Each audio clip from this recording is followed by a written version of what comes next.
नमस्कार दोस्तों, मैं एडवोकेट बादल कुमावत आपके अपने यूट्यूब चैनल कानून की ताकत में आप सभी का स्वागत करता हूं। आज हम बेहद ही चर्चित विषय यूनिफॉर्म सिविल कोड की आसान भाषा में समझने का प्रयास करेंगे। आप अपनी राय यूनिफॉर्म सिविल कोड लागू होना चाहिए या नहीं कमेंट करके ज़रूर बताएं। आज के इस वीडियो में हम बेहद ही महत्वपूर्ण बिंदु की चर्चा करेंगे। यूनिफॉर्म सिविल कोड क्या है, पर्सनल लॉ क्या है, हिंदू कोड बिल क्या है, मुस्लिम पर्सनल लॉ क्या है, यूनिफॉर्म सिविल कोड की मांग क्यों है, यूनिफॉर्म सिविल कोड पर संविधान क्या कहता है, यूसीसी क्या है। यूनिफॉर्म सिविल कोड जिसे समान नागरिक संहिता भी कहते हैं, शॉर्ट में इसे यूसीसी कहा जाता है। यूसीसी का एक ऐसा प्रस्ताव है जिसके द्वारा देश की सभी नागरिकों की पर्सनल लॉ को एक समान बनाना है, जिसमें बिना किसी धार्मिक, लैंगिक, जाति भेदभाव के सभी पर समान रूप से लागू किया जा सके। पर्सनल लॉ क्या है? हिंदू, मुस्लिम, ईसाई, पारसी जैसे अलग अलग धार्मिक समुदाय जिनमें विवाह, तलाक, उत्तराधिकार, गोद लेना जैसे मामलों में अपने अपने पर्सनल लॉ का पालन किया जाता है। लेकिन हमारे भारत देश में क्रिमिनल लॉ सभी पर समान रूप से लागू होता है।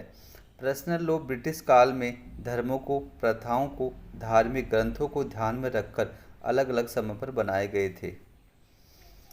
हिंदू मुस्लिम पर्सनल लॉ भारत में ब्रिटेन के कब्जे के समय से ही लागू हैं। समय के साथ साथ बदलाव भी होते गए।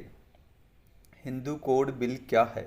ब्रिटिश राज के समय 1864 में एंग्लो हिंदू लॉ बना, लेकिन एंग्लो हिंदू लॉ को महिलाओं के साथ भेदभावपूर्ण माना गया।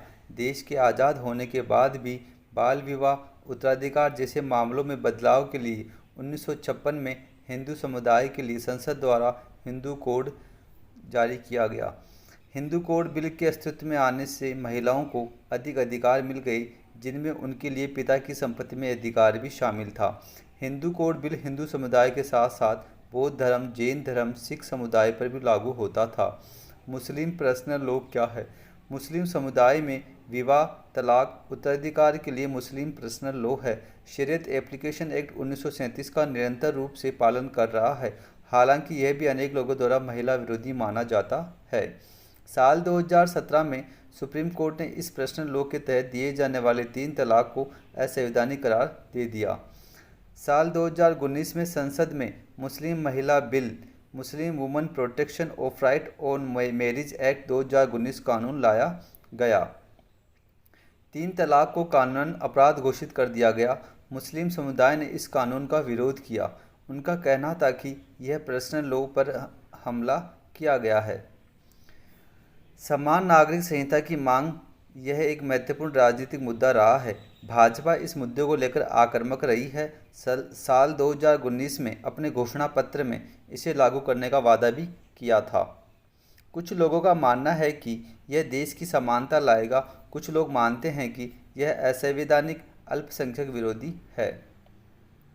1835 में ब्रिटिश सरकार की एक रिपोर्ट के अनुसार आपराधिक अनुबंधों से जुड़े कानूनों को एक करने पर जोर दिया गया था, लेकिन तब भी हिंदू और मुस्लिम लॉ को बाहर रखे जाने की मांग की गई थी। लेकिन 1985 के बाद यूनिफॉर्म सिविल कोड के समर्थन में विरोध में आवाज़ें तेज होती रही। शाहबानो केस, 73 साल की शाहबानो को 3 तलाक दे दिया, जिसके बाद सुप्रीम कोर्ट ने शाहबानो के पति को गुजारा भत्ता देने का फैसला सुनाया। इस फैसले को मुस्लिम पर्सनल लॉ पर हमला माना गया, क्योंकि मुस्लिम पर्सनल लॉ में लगातार गुजारा भत्ता देने का प्रावधान नहीं है। राजीव गांधी सरकार ने इस फैसले का स्वागत किया, लेकिन अनेक राज्यों में चुनाव हारने के बाद वे वापस बदल गई और सुप्रीम कोर्ट के इस फैसले में बदलाव के लिए संसद में मुस्लिम woman protection of right on divorce 1986 पास किया गया। इसमें क्रिमिनल प्रोसीजर कोड के सेक्शन 125 को मुस्लिम महिलाओं के लिए अयोग्य घोषित कर दिया गया, जिनमें महिलाओं, बच्चों, परिजनों को गुजारा भत्ता दिया जाता था। यूसीसी पर संविधान क्या कहता है? भारतीय संविधान अनुच्छेद 25 से 28 तक भारतीय नागरिकों को धार्मिक स्वतंत्रता का अधिकार प्रदान करता है। धार्मिक समूह को अपने मामलों को खुद देखने का अधिकार प्रदान करता है। अनुच्छेद 44 यह बताता है कि राज्य भारत के पूरे क्षेत्र में नागरिकों के लिए एक समान नागरिक संहिता को सुरक्षित करने का प्रयास करेगा। गोवा राज्य अकेला ऐसा राज्य है जिसका अपना कॉमन सिविल कोड है, जिसे गोवा फैमिली लॉ कहा जाता है। अगर आप यूनिफॉर्म सिविल कोड के बारे में नॉलेज रखते हो या आपके पास स्ट्रॉन्ग ओपिनियन है तो आप यूनिफॉर्म सिविल कोड के पक्ष या विपक्ष में लॉ कमीशन को बताना चाहिए कि आपका यहाँ क्या सोचना है।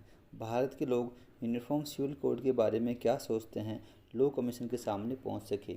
आपको यहाँ वेबसाइट का लिंक दिखाया गया है जिसके माध्यम से आप लॉ कमीशन को अपनी राय दे सकते हैं।